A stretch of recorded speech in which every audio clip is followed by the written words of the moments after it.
ഇനി ശബരിമല സ്വർണ്ണക്കടത്തുമായി ബന്ധപ്പെട്ട വിഷയം പരിശോധിക്കുമ്പോൾ ഈ പോലീസ് സംശയിക്കുന്ന ദിണ്ടുകൽ സ്വദേശി മണി SITയുടെ ചോദ്യം ചെയ്യലിന് ഹാജരാകും. പോലീസ് നൽകിയ നോട്ടീസ് പ്രകാരം ചോദ്യം ചെയ്യലിന് ഹാജരാകുമെന്ന് അഭിഭാഷകൻ SITയെ അറിയിച്ചിട്ടുണ്ട്. മണിക്ക് കേരളത്തിൽ ഏറെ ബന്ധങ്ങളുണ്ട് എന്ന് SIT കണ്ടെത്തിയിട്ടുമുണ്ട്. രജിത്ത് ചേരുകയാണ്.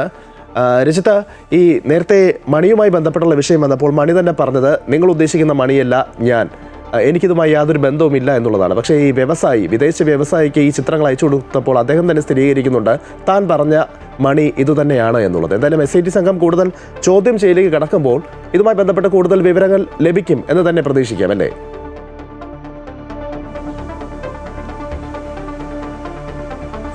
തീർച്ചയായും നേരത്തെ സൂചിപ്പിച്ചതുപോലെ തന്നെയാണ് ഈ വിദേശ വ്യവസായി നൽകിയിട്ടുള്ള ചോദ്യപ്രകാരം അല്ലെങ്കിൽ അയാൾ നൽകിയിട്ടുള്ള മൊഴി പ്രകാരമുള്ള D മണി തന്നെയാണ് ഈ MS മണി എന്ന് അയാൾ സ്ഥിരീകരിക്കുന്നുണ്ട്. അതുകൊണ്ട് തന്നെയാണ് അന്വേഷണ സംഘം ഇയാൾക്ക് നോട്ടീസ് നൽകിയതിന് ശേഷം ചോദ്യം ചെയ്യലിന് ഹാജരാകാൻ പറഞ്ഞത്. 30-ാം തീയതി ചോദ്യം ചെയ്യലിന് ഹാജരാകാനാണ് അന്വേഷണ സംഘം ഡിണ്ടിഗലിൽ എത്തി നടത്തിയ ചോദ്യം ചെയ്യലിന് ശേഷം ഇയാളോട് ആവശ്യപ്പെട്ടിരിക്കുന്നത്. അതുപ്രകാരം ഇയാൾ ചോദ്യം ചെയ്യലിന് ഹാജരാകും എന്നാണ് അയാളുടെ അഭിഭാഷകൻ ഇപ്പോൾ അന്വേഷണ സംഘത്തെ അറിയിച്ചിട്ടുള്ളത്.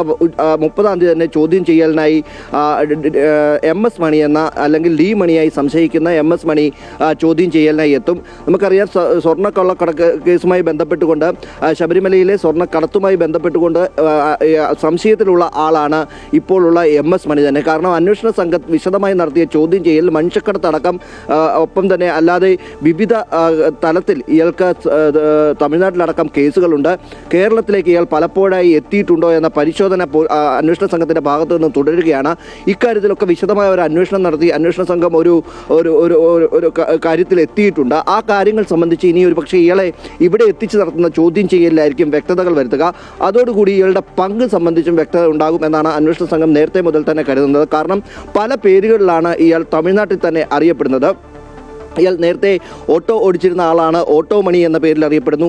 ഒപ്പം തന്നെ ഡയമണ്ട് മണി എന്നാണ് നേരത്തെ ഈ D മണി ഡയമണ്ട് മണിയാണ് എന്നൊരു പേരുകളുണ്ടായിരുന്നു.